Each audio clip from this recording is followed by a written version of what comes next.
Something incredibly interesting is happening in Yu-Gi-Oh right now. For the past 20 or so years, Konami has been incredibly predictable. Deck coming out, Tier 0, ban list. Deck coming out, Tier 0, ban list. But just recently, Konami has done something that has been completely unpredictable. Today, me and chat are going to be talking about these very interesting changes and how this can change how you play Yu-Gi-Oh. Let's go ahead and jump on in.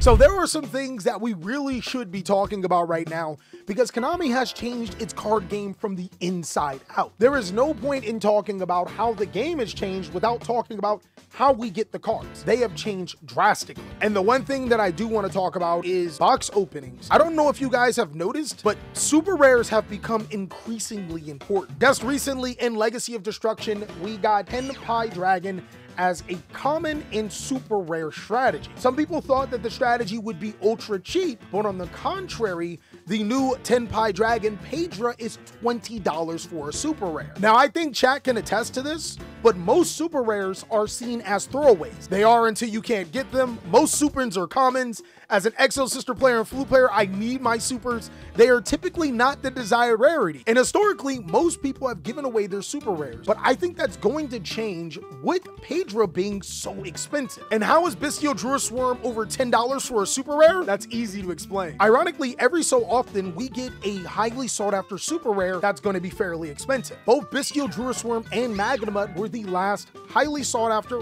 really hard to get super rares. And ever since Konami has introduced a super rare in every pack, it has been like that. I remember back in the Boomer days, Twin Twisters was a crazy hard to get, really expensive super rare. You guys don't remember that time. I gotta bring out Boomer Cali, don't I? What's that you say about Twin Twisters? I remember back in the day, Mystical Space Typhoon was a hard to get ultra rare. I tell you what. Yeah, and rares were in our packs.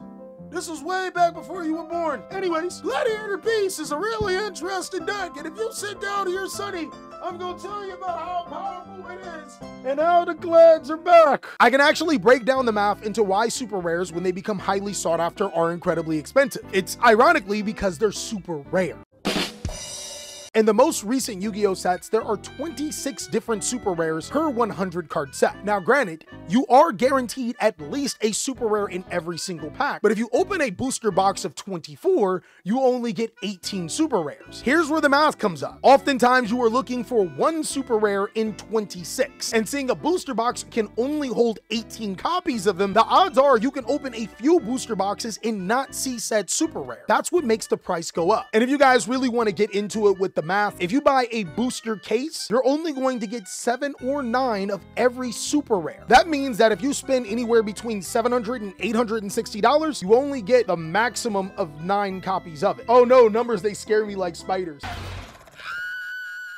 So yeah, super rares actually do mean a lot. Konami introduced this to us a long time ago, but we are starting to now feel the effects of it a lot more frequently. I actually like this because it gives super rares a good feeling to pull.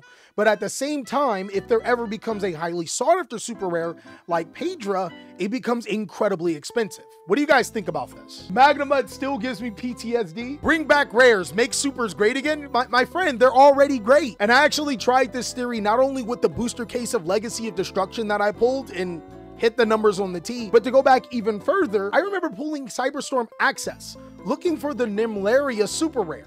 Don't judge me. I thought that if I bought a couple of boxes of this set, that I was going to pull 3, 4, 5, 6 copies of the Nimlaria. I bought 4 boxes and didn't pull 1. And still to this day, Dreaming Nimlaria is only 20 cents. It just goes to show that if the demand is high enough, a super rare can be incredibly expensive. But if it's low, it can be also really cheap and still hard to get. Konami said that they would not short print any of our main sets, and it's still true. It's just really hard to get the rare cards that we need. It's extremely true. Cali, you're a genius. Oh, stop. I think going forward, we should treat super rares and anything above super rares just like that. Cards that are pretty hard to get. Me personally, I know I'm going to be holding on to all my super rares from now on. Let me know what you guys think. But there is another thing that Konami was doing that I think is pretty cool. If you guys remember, before our 25th anniversary, we were getting 1 Starlight card per case. sometimes. And if you guys also do remember, the quarter century thing was only supposed to last for the 4 sets: Duelist Nexus, Age of Overlord, Phantom Nightmare, and Legacy of Destruction. But we know in Infinite Forbidden, the trend will continue. Now, I don't know about you guys, but I actually love how Konami has made every ultra rare Yu-Gi-Oh card an above quarter century rare. It makes things not only more accessible to get, it also gives incentives for players that are looking for high rarity cards to take advantage of. Think about it, guys. If we had it in sets like Photon Hypernova, Kashtira Fenrir would be a lot cheaper because there's a higher rarity to go after. So essentially, Konami is making the game cheaper by giving you a more expensive rarity to go after. A quarter century Arise Heart? Don't turn me on like that, bro. I genuinely hope that Konami continues this trend where they make quarter century rares. Covertly, it makes Yu-Gi-Oh a lot cheaper to get. I understand that there's still some really expensive Yu-Gi-Oh cards, but to divide people into going after one portion of the set and leaving the rest for others, it does keep the prices lower. And even though Rarity Collection 2 isn't as good as Rarity Collection 1, it's still Konami attempting to reprint cards so players can have more access to them. They are stepping away from sets like Maximum Gold. He's not wrong either. Konami's old philosophy would be to make a Yu-Gi-Oh set, wait for an entire year, and then drop it in a Maximum Gold disgusting rarity, then drop it again and reprint it, and drop it again and reprint it. I hope that the Rarity collections replace the Maximum Golds, because to be honest, nobody liked any iteration of the Gold Series sets. And we could say that it's speculation, but the last time we had Maximum Gold was 3 years ago, and instead we've been getting more deck build sets. And I think receiving the deck build sets as opposed to these Maximum Gold type sets is way better. We get an opportunity to see 3 new archetypes that can potentially be really important, but also get some really good reprints. In our latest deck build set, Valiant Smashers, we actually got some really good cards for Edison. Cards like Arclord Christia and Honest are really good for some of those retro formats, and I really hope that Konami keeps that up alongside of printing some other hard to find staple Yu-Gi-Oh cards for current Yu-Gi-Oh. But now that we've addressed the outside, the exterior, now we can actually talk about the interior in Yu-Gi-Oh right now. The card game is a lot different. The topic of YCS Tokyo was swept under the rug by so many different people, but the event had over 8,000 participants. That's huge. This not only breaks the previous world record that was set by Yu-Gi-Oh, it shows that the card game is in even a weirder spot than before. Breaking world records while simultaneously having a broken game is kind of like when your girlfriend tells you she doesn't want to eat. Who am I kidding? You don't got a girlfriend. You know how those problems. It's true, but he shouldn't say it. And there was a point in time where Japan said that they didn't allow outside people to enter. I'm not sure if that's still correct, but to see 8,000 people attend the event, I think Yu-Gi-Oh is headed in the plus direction. And I genuinely think it's because Konami has been a lot smarter with how they've been producing Yu-Gi-Oh sets and how they've been addressing strategies. I hope they start in Europe some love because it's been dry over here. You know, I'm not even 100% sure why it's so popular in Japan right now, but we know that the culture is completely different out there as opposed to the TCG. And that just shows that Yu-Gi-Oh is in a really interesting spot. On one hand, we have YCSs with over 8,000 people. And on the other hand, Europe has not received a single YCS this year. It's crazy. Those European Opens are fire though. The same amount of production that they put into their YCSs, which I think is pretty cool, and having a regional like or an experience like a European Open instead of having absolutely nothing gives me reason to hope that it's probably because of a monetary issue with getting the events for multiple days. If I know anything about Konami, it is simply paperwork that Shueisha has to get to the OCG, that has to get to Europe before they can resume YCSs. Hopefully. They need to see what is making the have more of a turnout in the OCG so they can try to make the TCG have close to the same. But they have. In the OCG, there are higher rarity cards that you can go after, and there's lower rarity cards, similar to what we've been having in the last 4 sets. Also in the OCG, they drop product to give you reprints and easy access to other cards. That sounds like Rarity Collection, doesn't it? They have a ban list. That's a joke. I think that's also a good joke to insert here. I think that Konami is trying to do the same thing in the TCG as in the OCG,